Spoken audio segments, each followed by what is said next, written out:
एक बार एक बैल यूं ही घूम रहा होता है जंगल में। घूमते घूमते वो एक बिना मुंडेर के कुएं के अंदर गिर जाता है। अब जैसे बैल उस कुएं के अंदर गिरता है, बैल बहुत ज्यादा डर जाता है। वो चिल्लाने लगता है, उछल कूद करने लगता है, लेकिन उसकी मदद के लिए कोई नहीं आता है। वो ऐसा रेगुलर करते रहता है। फिर तीन चार लोग ऊपर से उसको देख रहे होते हैं। जैसे बैल को ये पता चलता है कि लोग उसे ऊपर से देख रहे हैं, बैल बहुत ज्यादा खुश हो जाता है। वो मन ही मन सोचता है कि अब तो मैं बचा लिया जाऊंगा। लेकिन होता है इसका उल्टा।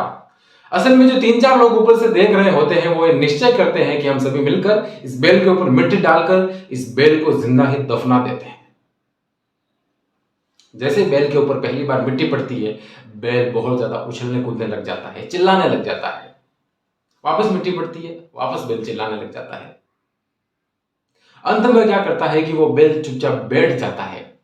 जैसे उसके ऊपर मिट्टी पड़ती है, बैल सिर्फ अपनी पीठ को हिलाता है और थोड़े से अपने पांव को हिलाता है।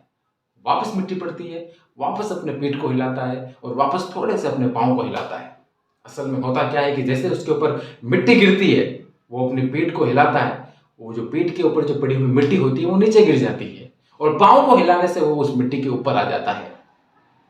ऐसा करते करते करते करते करते करते धीरे धीरे जो बैल होता है वो ऊपर आ जाता है और उछल कर भाग जाता है।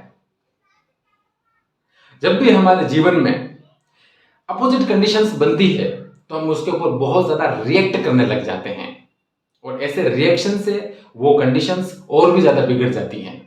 90% ऐसे सर्कमटेंसेस में हमें कोई भी रिएक्शन नहीं देना होता है या फिर बहुत कम रिएक्शन देना होता है। जैसा कि उस बैल ने किया, पीठ को हिले, बहुत कम रिएक्शन देना होता है। और कई बार तो हमें क्या करना होता है कि सिर्फ और सिर्फ समय के निकलने का इंतजार करना होता है।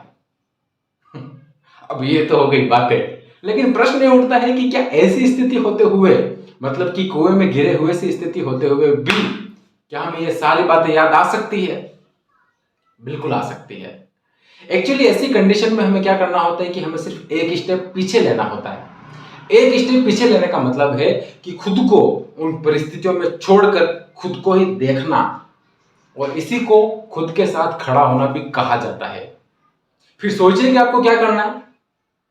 दरअसल जब पानी गर्म होता है, उबलती हुई स्थिति में होता है, तो उसके अंदर हम कुछ भी देख नहीं पाते हैं। लेकिन जब वही पानी शांत अवस्था में आ जाता है तो उसके अंदर उठे हुए हम छोटे छोटे बुलबुलों को भी देख पाते हैं। और यकीन मानिए, बिलीव योरसेल्फ, आपकी जिंदगी में आई हुई कोई भी परेशानी उन बुलबुलों से बड़ी हो ही नहीं सकती। Believe yourself, it's very important. धन्यवाद।